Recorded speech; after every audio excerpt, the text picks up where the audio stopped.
Good morning. आज हम पढ़ेंगे सब्जेक्ट मैन्युफैक्चरिंग प्रोसेसेस। कोड है इसका मैकेनिकल ऑटोमोबाइल MA 302। हमारी यूनिट 1 चल रही है मेटल फॉर्मिंग प्रोसेसेस, जिसका टॉपिक है हमारा आज का रोलिंग प्रोसेस। देखिए, फर्स्ट ऑफ ऑल हम पहले ये पढ़ चुके हैं कि मेटल फॉर्मिंग प्रोसेस किसे कहते हैं। बताया था मैंने लास्ट टाइम भी आपको कि मेटल फॉर्मिंग प्रोसेस वो प्रोसेसेस होते हैं जिनके अंदर मेटल बनाने से पहले यानी रॉ मटेरियल का वॉल्यूम और फिनिश प्रोडक्ट का जो वॉल्यूम है वो सेम रहता है, यानी कोई किसी भी प्रकार का कोई स्क्रैप नहीं निकलता।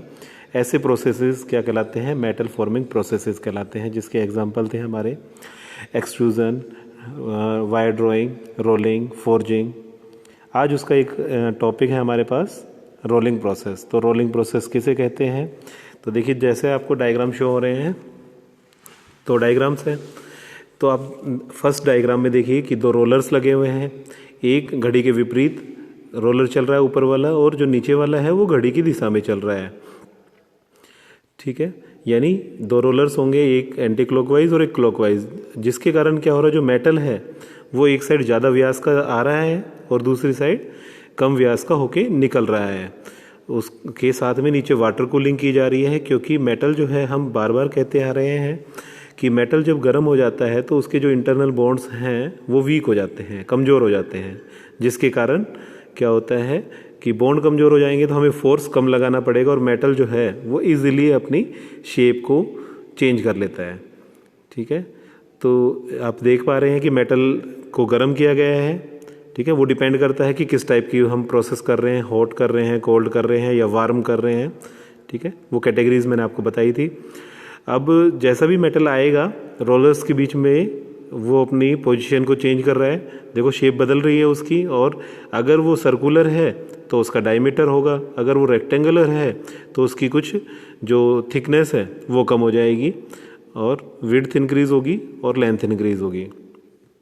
ठीक है, वाटर कूलिंग इसलिए है कि इसको हैंडल करना काफ़ी मुश्किल हो जाता है, क्योंकि रोलर्स काफ़ी हाई टेम्परेचर पे काम करते हैं। तो आफ्टर रोलिंग, क्योंकि हमें कोई और फोर्स लगाने की नीड नहीं है, तो हम वहाँ पे वाटर कूलिंग का इस्तेमाल करते हैं।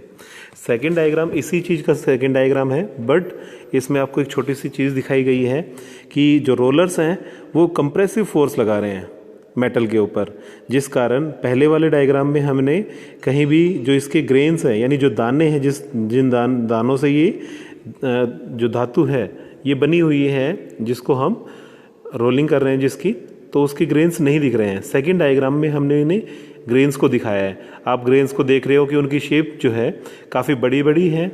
आप रोलर्स के बाद आप देख रहे हो कि जो ग्रेन्स हैं वो कंप्रेस हो गए, संपीड़न हो गया उनका।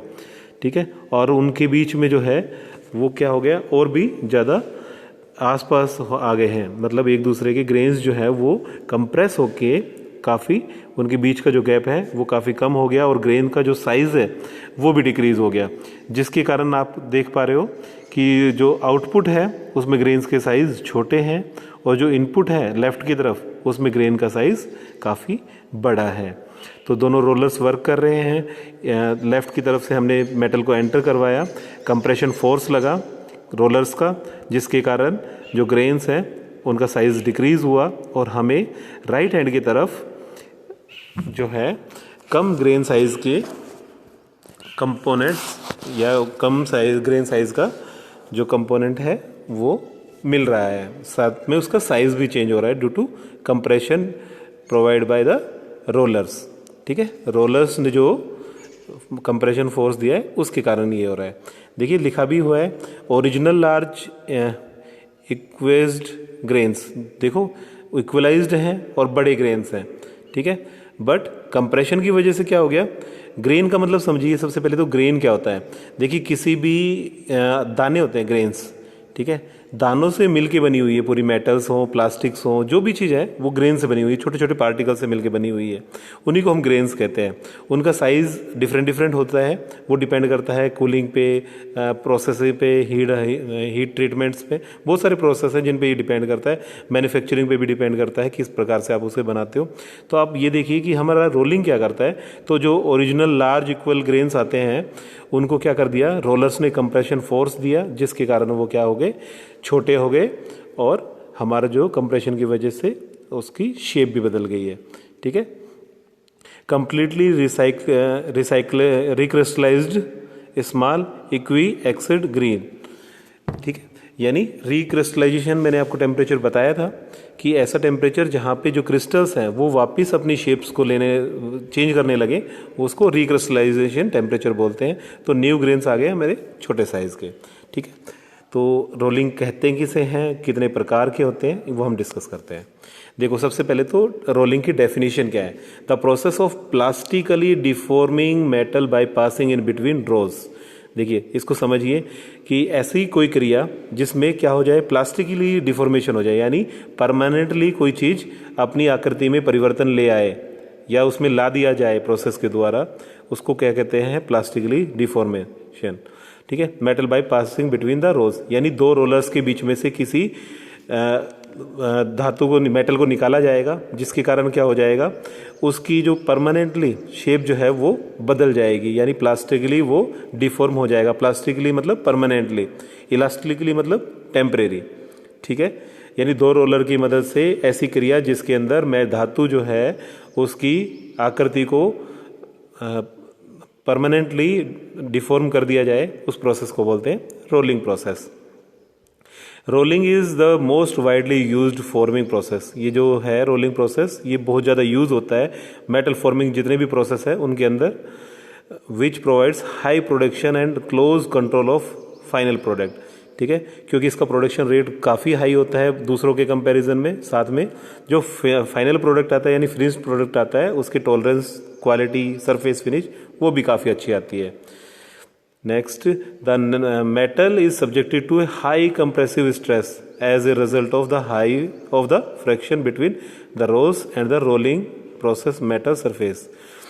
तो हमने वो पहले भी हम कहते आ रहे हैं कि दोनों रोलर्स क्या अप्लाई करेंगे, कंप्रेशन फोर्स देंगे, जिसके कारण ग्रेन का साइज छोटा हो जाएगा और उसके ऊपर कंप्रेसिव फोर्स की वजह से उसकी थिकनेस भी कम हो जाएगी कंपोनेंट्स की। ठीक है, उन दोनों के बीच में फ्रैक्शन होता है। इसकी भी एक लिमिट होती है कि हम कितना फ्रैक्शन या कितना कंप्रेशन फोर्स दें, क्योंकि ज़्यादा फोर्स अप्लाई करने पे रोलर्स जो हैं वो भी अपनी शेप्स बदल सकते हैं, और क्योंकि गर्म है मेटल तो रोलर्स भी गर्म होंगे तो रोलर भी कमज़ोर पड़ेंगे। इसलिए हम उसके अंदर एक सर्टेन लिमिट तक कि एक पास में हम इतना कंप्रेसिव फोर्स लगाएंगे जिसके कारण इतना, तो ये कई बार एक ही मेटल को बार बार कई रोलर्स के बीच में से भी गुजारा जाता है कि मान लीजिए आपके पास 10 mm की थिकनेस थी और आप चाहते हो कि 1 mm की थिकनेस करें, तो रिडक्शन कितना है 9 mm का, तो हो सकता है कि ये एक पास में ना हो, तो इसके लिए हो सकता है कि हमें 9 बार पास करवाना पड़े या 18 बार पास करवाना पड़ता है। तो वो क्लस्टर रोलिंग या वो आगे आएंगी, वो अलग अलग रोलिंग्स होती हैं। देखो, ये जैसे एक रोलिंग प्रोसेस है, आप देख पा रहे हो लेफ्ट में कि काफ़ी मोटी थिकनेस की जो शीट है उसको रोलर से, तो जो शीट से टच हैं वो तो मेन रोलर्स हैं, और उनके जो पीछे रोलर्स लगे हुए हैं ये बैकअप रोलर्स कहलाते हैं, और ये इनका जो साइज़ होता है जो मेन रोलर्स होते हैं उनसे ज़्यादा बड़ा होता है। ये क्या करते हैं, इसको जो रोलर्स हैं इसको अपनी शेप नहीं बदलने देते, साथ में कूलिंग भी देते हैं और एक फोर्स भी देते हैं, बैकअप फोर्स। ठीक है, तो ये शीट्स बन रही हैं, आप इस रोलिंग प्रोसेस में देख पा रहे हैं। अब टर्मिनोलॉजी की, जो हम रोलिंग में जो प्रोडक्ट बनाते हैं उनके अलग अलग नाम होते हैं, जैसे ब्लूम, बिलेट और स्लैब। ठीक है, तो सेमी फिनिश्ड प्रोडक्ट जो होते हैं ये फिर जैसे बिलेट, ब्लूम और स्लैब जो होते हैं ये फिर किसी कंपनी में काम आते हैं एज एन रॉ मटेरियल, तो इनको सेमी फिनिश्ड प्रोडक्ट कहा जाता है। कि मान लीजिए कि आपके ब्लूम आया और आप उससे वी ब्लॉक्स बना रहे हैं मशीन के ऊपर, तो ब्लूम आपका क्या बन गया, एक रॉ मटेरियल बन गया, परंतु वो ब्लूम बना किससे है, कि कहीं ना कहीं माइनिंग हुई है, फिनिशिंग हुई है, देन आफ्टर वो ब्लूम बना है। तो ब्लूम को क्या बोलते हैं? ब्लूम, बिलेट और स्लैब जो है वो तीनों क्या है? सेमी फिनिश्ड प्रोडक्ट है, यानी वो भी एक तरह से कहीं ना कहीं रॉ मेटेरियल के तौर पे काम आते हैं। तो ब्लूम किसे कहते हैं? Is the product of first break down of ingot, ठीक है, यानी जो फर्स्ट इनगोट आता है उसका पहला जो ब्रेक डाउन होता है उसमें से काट के जो बनाया जाता है वो होता है ब्लूम। इसका क्रॉस सेक्शनल एरिया जो है वो ज़्यादा होना चाहिए 230 सेंटीमीटर स्क्वायर से। अगर 230 सेंटीमीटर स्क्वायर से, ये क्रॉस सेक्शनल एरिया की बात कर रहा है, ठीक है ना, साइड से काटने के बाद जो दिखेगा उसको क्रॉस सेक्शनल एरिया कहते हैं, वो 230 सेंटीमीटर स्क्वायर से ज़्यादा होना चाहिए, तब हम उसे क्या बोलेंगे? ब्लूम। बिलेट जो होता है is the product obtained from the further reduction of the hot rolling, ठीक है। ब्लूम को जब और रिड्यूस करवाओगे आप, रोलिंग से निकालोगे, तब वो क्या निकलेगा? वो बिलेट निकलेगा। और बिलेट जो है उसका क्रॉस सेक्शनल एरिया जो होता है वो होना चाहिए, यानी 40x40 का एरिया होना चाहिए। तो इसका मतलब हो गया 1600 mm स्क्वायर से ज़्यादा का जो एरिया होगा तो उनको हम बोलेंगे, वो सेंटीमीटर में था, ये मिलीमीटर स्क्वायर में है, ठीक है। तो 1600 मिलीमीटर स्क्वायर से जो ज़्यादा एरिया होगा उसको क्या बोलेंगे हम? बिलेट, ठीक है। स्लैब, इनगोट जो है इनका रॉ मटेरियल होता है, इनगोट से ये सारे बनाए जाते हैं, बिलेट, ब्लूम और स्लैब। तो स्लैब देखिए is the hot rolled ingot, यानी हॉट रोलिंग करी जाएगी और इनगोट जो है उसको निकाला जाएगा रोलिंग से। तो और इसका क्रॉस सेक्शनल एरिया जो है वो 100 सेंटीमीटर स्क्वायर से ज़्यादा होना चाहिए विद ए विड्थ। इसकी विड्थ के लिए भी एक क्राइटेरिया है कि विड्थ जो है, जो इसकी थिकनेस होगी उससे 2 गुना होनी चाहिए मिनिमम, या उससे ज़्यादा होनी चाहिए, ठीक है। तो उसको हम क्या बोलेंगे? स्लैब। तो हमारे पास पता लग गया हमें कि ब्लूम किसे बोलेंगे, बिलेट किसे बोलेंगे और स्लैब किसे बोलेंगे। इनको फिर और आगे रोल करके हम क्या बना सकते हैं? मिल्ड प्रोडक्ट बना सकते हैं। जैसे प्लेट बना दी हमने, शीट्स बना दी, स्ट्रिप्स बना दी। जैसे कि प्लेट जो होती है उनकी थिकनेस जो है 6 mm से ज़्यादा है किसी चादर की, तो उसे प्लेट बोलते हैं। और अगर 6 mm से कम है, ठीक है, तो हम क्या बोलते हैं? उसे शीट बोलते हैं। और 600 मिलीमीटर से जो है विड्थ जो है उसकी ज़्यादा हो तो हम उसे बोलेंगे शीट, ठीक है। दोनों के लिए क्राइटेरिया आ गया कि प्लेट बोलेंगे जब 6 mm से ज़्यादा हमारी थिकनेस हो, शीट जब हम बोलेंगे जब थिकनेस हमारी 6 mm से कम हो, ठीक है, परंतु जो विड्थ है वो 600 mm से ज़्यादा हो। उसके बाद आता है कि स्ट्रिप किसे कहा जाता है? Is the product with A thickness less than, यानी 6 mm से, यानी शीट की तरह इसकी भी 6 mm से कम थिकनेस होगी, परंतु जो विड्थ है वो इसकी भी 600 mm से कम हो जाए तो हम इसको स्ट्रिप्स बोलते हैं, ठीक है। तो हमारे पास पता लग गया हमें कि इनगोट आता है फर्स्ट रॉ मटेरियल, उसको हम रोलिंग से ब्लूम बना सकते हैं, बिलेट बना सकते हैं, स्लैब बना सकते हैं। देन आफ्टर उनको फिर वापस रोलिंग करके हम प्लेट बना सकते हैं, शीट बना सकते हैं, स्ट्रिप बना सकते हैं। अगर cross sectional area 230 centimetre square से ज़्यादा है तो हम उसे ब्लूम बोलते हैं। अगर 40 × 40 के क्रॉस सेक्शनल एरिया है, यानी 1600 mm स्क्वायर का क्रॉस सेक्शनल एरिया है, तो हम उसे बिलेट बोलते हैं। और अगर 100 सेंटीमीटर स्क्वायर से ऊपर का एरिया है तो उसे हम स्लैब बोलते हैं, परंतु इसके लिए कंडीशन है कि विड्थ जो है उसकी थिकनेस से 2 गुना या उससे ज़्यादा होनी आवश्यक है। उसको वापस बिलेट, ब्लूम और स्लैब को रोलिंग करके हम बना लेते हैं प्लेट, शीट और स्ट्रिप। अगर 6 mm से ज़्यादा थिकनेस है, मोटाई है किसी चादर की, तो उसे प्लेट बोलेंगे।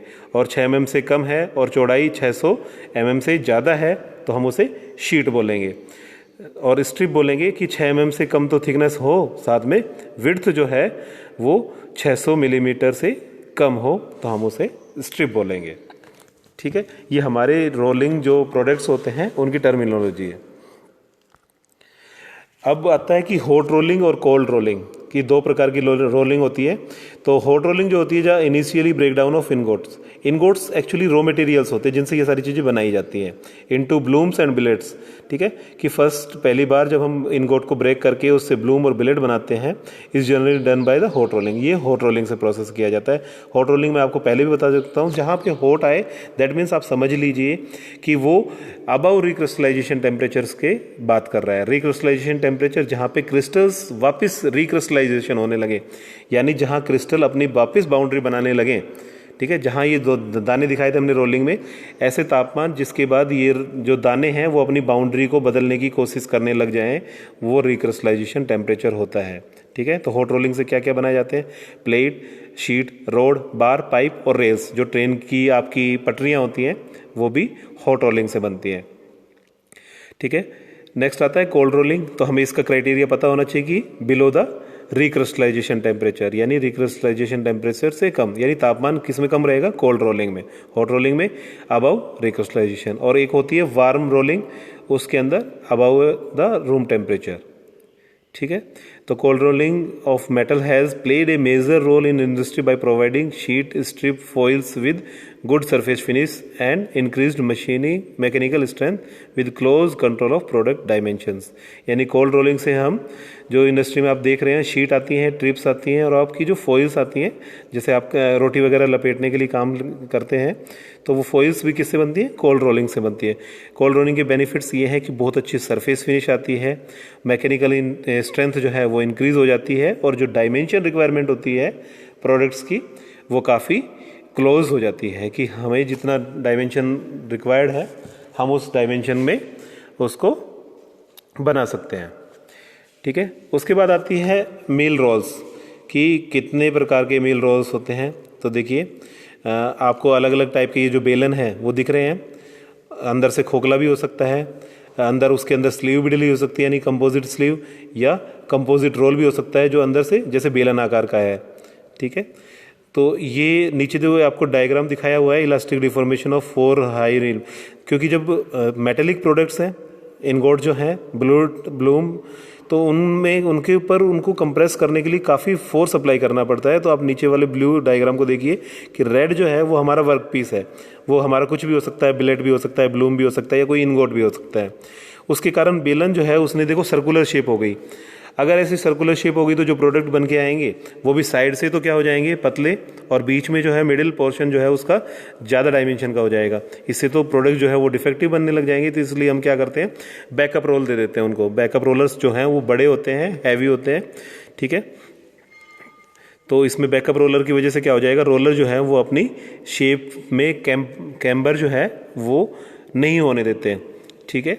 तो आप ये इधर भी रोलिंग मिल को आप देख सकते हैं कि एक रोलर है, उसको बैकअप रोलर से कैसे बनाया गया है। तो बैकअप रोलर्स हमेशा याद रखिएगा कि बड़े होते हैं मेन रोलर से।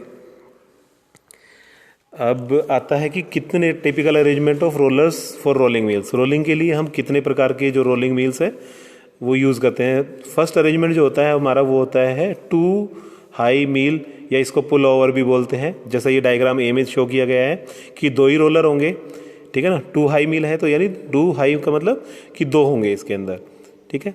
The stroke is return to the entrance for further reduction. अगर आप ये चाहते हैं कि मान लीजिए आपके पास जो ब्लूम है वो आया है 100 mm का और आपको रिक्वायरमेंट है कि 10 mm, परंतु आप जानते हैं कि हमारे रोलर्स जो हैं वो एक बार में रिडक्शन 10 का कर सकते हैं, तो 100 का जो है उसको एक बार में 90 बनाया जा सकता है। फिर 90 को वापस क्या किया जाएगा, वापस फर्दर रिडक्शन के लिए उस मील में डाला जाएगा। जैसे आप कभी गन्ने वाले को देखिए तो वो गन्ने के जूस को निकालने के लिए क्या करता है, गन्ने को एक बार पास करवाता है दोनों रोलर्स के बीच में से, देन आफ्टर उसी गन्ने को वापस रिटर्न करके फिर वापस पास करवाता है, फिर उसको वापस करता है। 3-4 बार में उसको पता लग जाता है कि जो गन्ना है उसकी थिकनेस जो है वो कितनी कम हो गई है, यानी उसके अंदर अब जो रस है वो नहीं बचा है। तो ऐसे ही सेम प्रोसीजर हम इसमें भी करते हैं कि 2 रोलर्स यूज़ करते हैं। एक बार में हम जितनी रिडक्शन कर सकते हैं उतनी रिडक्शन करते हैं, हम एक्स्ट्रा फोर्स नहीं लगाते हैं, क्योंकि उससे हमारे जो रोलर्स हैं उनमें कैम्बर की प्रॉब्लम्स आने लग जाती है। तो हम वापस उसको रिडक्शन के लिए क्या लाते हैं, वापस एंट्रेंस करवाते हैं उन रोलर्स के बीच में, फिर देन रिडक्शन होता है, फिर नेक्स्ट पास, फिर नेक्स्ट पास, फिर नेक्स्ट पास, ऐसे करवाते हैं 2 रोल हाई मील के अंदर। तो आप जो ए डायग्राम है यानी 2 रोलर्स होंगे उनके बीच में तो जो रोलिंग प्रोडक्ट है वो उसको पास करवाया जाएगा, और नंबर ऑफ पास डिपेंड करते हैं उसके साइज़ पे, ठीक है। नेक्स्ट होता है कि रिवर्स। देखिए इसमें थोड़ा सा डिफरेंट है कि 2 हाई मील है तो 2 ही रोलर, पर एक बार वो क्या चलेंगे कि एंटी क्लॉकवाइज चलेंगे, ऊपर वाला एंटी क्लॉकवाइज चलेगा और नीचे वाला क्लॉकवाइज चलेगा। पर वो जब एक बार पास हो जाएगा तो वापस उल्टो उसको जो निकलेगा उसी डायरेक्शन से उसको वापस एंटर करवा दिया जाएगा और वो दूसरी डायरेक्शन में फिर निकल जाएगा। यानी 100 mm का हमने लेफ्ट से लिया और उसको एक बार में 10 mm रिडक्शन करके 90 mm का जो हमारा प्रोडक्ट है वो राइट की तरफ निकला। अब 90 राइट से हम फिर वापस क्या करेंगे, दोनों रोलर्स के बीच में गैप कम कर देंगे और राइट से 90 का डालेंगे और लेफ्ट की तरफ क्या निकलेगा 80 का, ठीक है। यानी रोलर्स को दोनों डायरेक्शंस में यूज़ किया जाता है, तो उसको बोलते हैं 2 हाई मील रिवर्स डायरेक्शन में, ठीक है। उसके बाद आ जाता है कि 3 हाई मील। इसमें देखिए 3 रोलर्स होते हैं, ये बीच वाला जो रोलर है वो ऊपर वाले रोलर के साथ भी प्रोडक्ट बना रहा है और नीचे वाले प्रोडक्ट के साथ भी बना रहा है। इससे बेनिफिट ये है कि प्रोडक्शन आपने डबल कर दिया एक रोलर एक्स्ट्रा लगा के, ठीक है। जितना 2 हाई मील का प्रोडक्शन है उससे डबल प्रोडक्शन हो जाएगा इसका, बस आपको एक एक्स्ट्रा रोलर लगाना पड़ेगा, ठीक है। तो इसमें डायरेक्शन क्या हो जाएगी कि ऊपर वाले में आप देख पा रहे हैं कि राइट से हम एंटर करवा रहे हैं प्रोडक्ट को और लेफ्ट में वो निकल रहा है। नीचे देखिए कि लेफ्ट में एंटर करवा रहे हैं और राइट की तरफ निकल रहा है, ठीक है। तो नीचे वाले रोलर्स में हमने डाला, राइट की तरफ निकला, डायमेंशन रिड्यूस हो गया, ऊपर जाके फिर उसको राइट से डाला, लेफ्ट में निकला और रिड्यूस हो गया, यानी 2 पास 3 रोलर से करवाए जा रहे हैं। उसके बाद आता है कि 4 हाई मील। इसमें क्या है, 2 रोलर्स हैं, ऊपर और नीचे आप देख रहे हैं बड़े रोलर्स भी लगे हुए हैं जिनके आपके अंदर आपको दिख रहा है प्लस का निशान। एक्चुअली ये जो प्लस का निशान है ये सेंटर पॉइंट को डिनोट कर रहा है इसके। तो ये दोनों बैकअप रोलर्स इसको क्या देते हैं, सपोर्ट देते हैं, ठीक है। मेन रोलर को सपोर्ट देने के लिए काम आता है कि उनमें कैम्बर क्रिएट ना हो, यानी वो मुड़े नहीं, ठीक है। Small diameter rolls less strength and rigidity are supported by the large diameter backup rollers, ठीक है। जो छोटे वाले होते हैं वो ज़्यादा स्ट्रेंथ भी होती है, उनकी ज़्यादा रिजिडिटी भी होती है, और जो लार्जर होते हैं वो नॉर्मल होते हैं पर वो क्या देते हैं, इसको बैकअप देते हैं।